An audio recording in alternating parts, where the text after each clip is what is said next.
Mr. President, I congratulate you on your election and welcome your presidency of hope. Indeed, that is what we need in these challenging times. For nearly 2 years now, the pandemic has upended our lives. The climate crisis has worsened, the inequalities have deepened, and the geopolitical balance is in a state of dangerous flux. Certainly, these are complex problems, but one thing is clear. They all hit the poor the hardest. Injustice is the common thread that ties these issues together. When I spoke before this august body last year, I said that how we address these issues will define our future.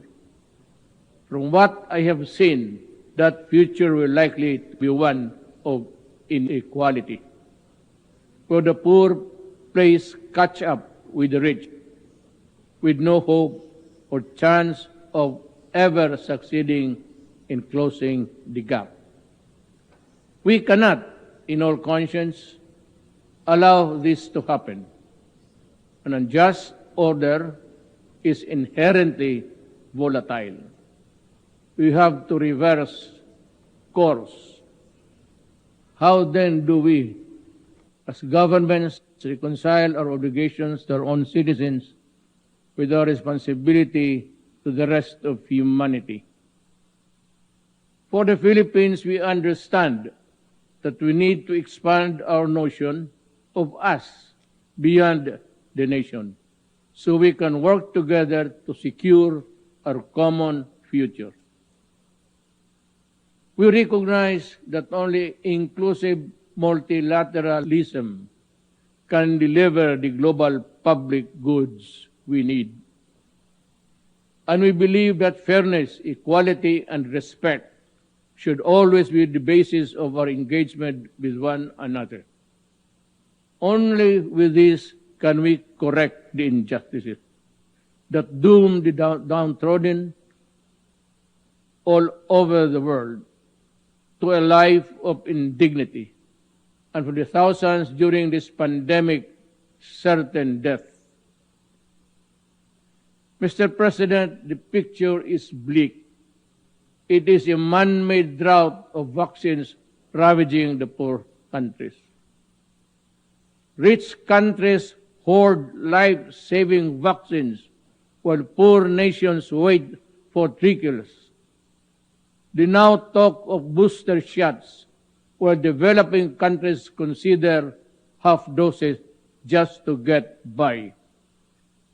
This is shocking beyond belief and must be condemned for what it is, a selfish act that can either be justified rationally or morally.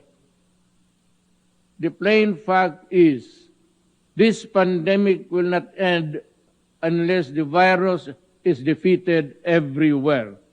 Vaccines are key to achieving this. This is why the Philippines committed $1 million to the UN's COVAX facility. This is our modest contribution to our collective fight against COVID-19. We strongly urge our privileged partners to fully support the COVAX facility and further strengthen other cooperation mechanisms. We need this to save more lives, break the cycle of variants, and help ensure global economic recovery. Just as COVID-19 has had an uneven impact on the peoples, climate change has also exposed the varying vulnerabilities of countries around the globe. The risks and burden of a warming climate are simply not the same for everyone. The greatest injustice here is that those who suffer the most are those the least responsible for this existential crisis.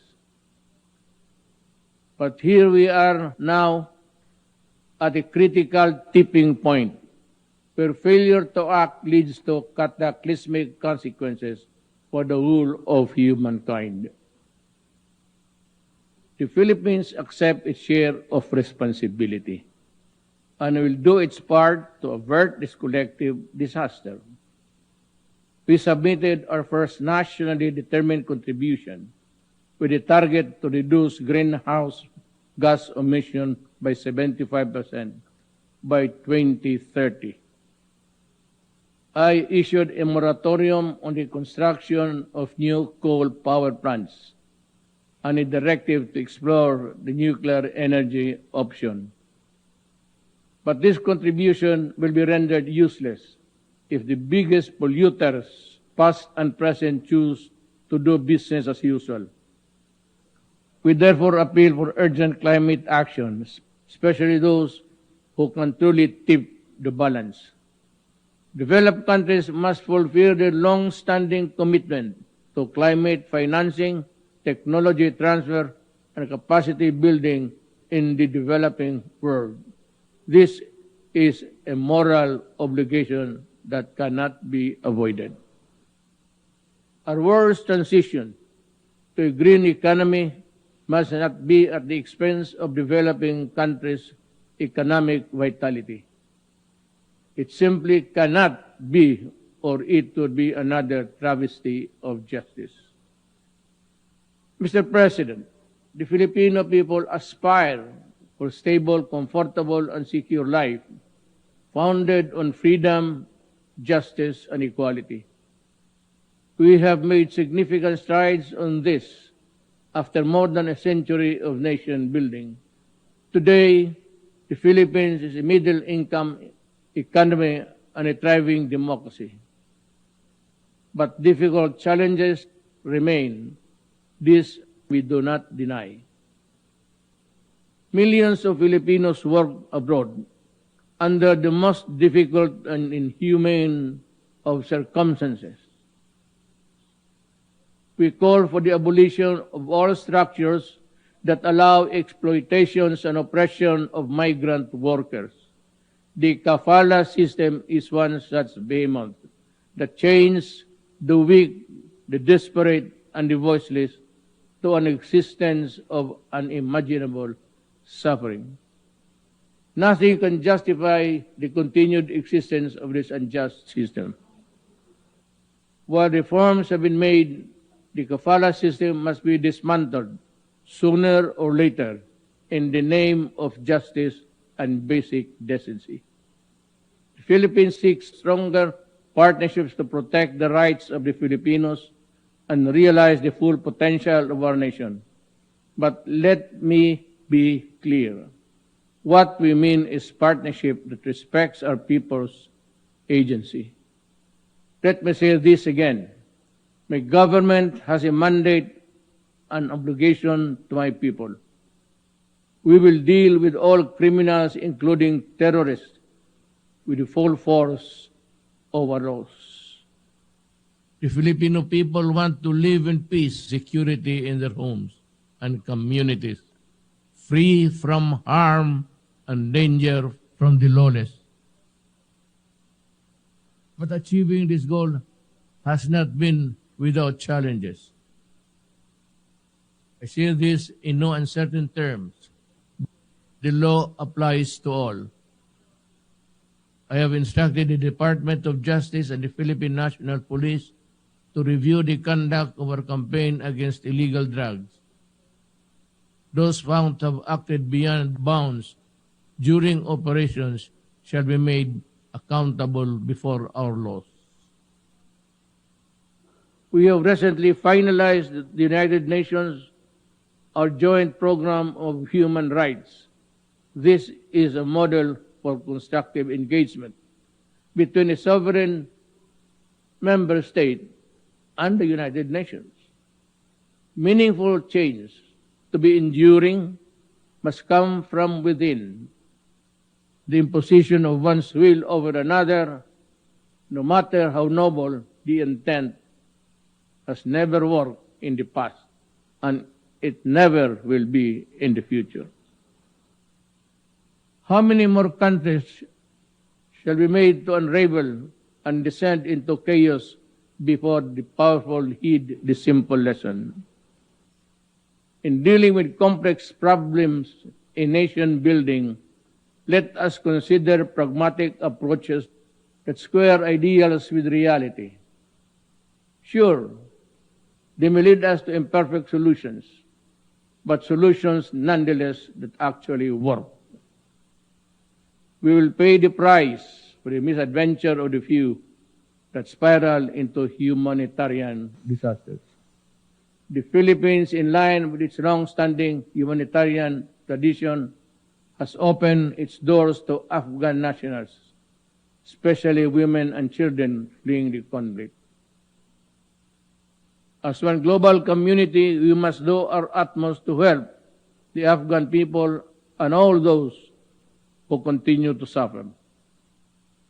For the Rohingyas, I have instructed our Department of Justice to work closely with the UN High Commissioner on Refugees to prepare a cooperation program for a specific number of Rohingyas consistent with our capacities. The Philippines has limited resources during these extraordinary times. But what we can do for humanity and will uplift human dignity, we will.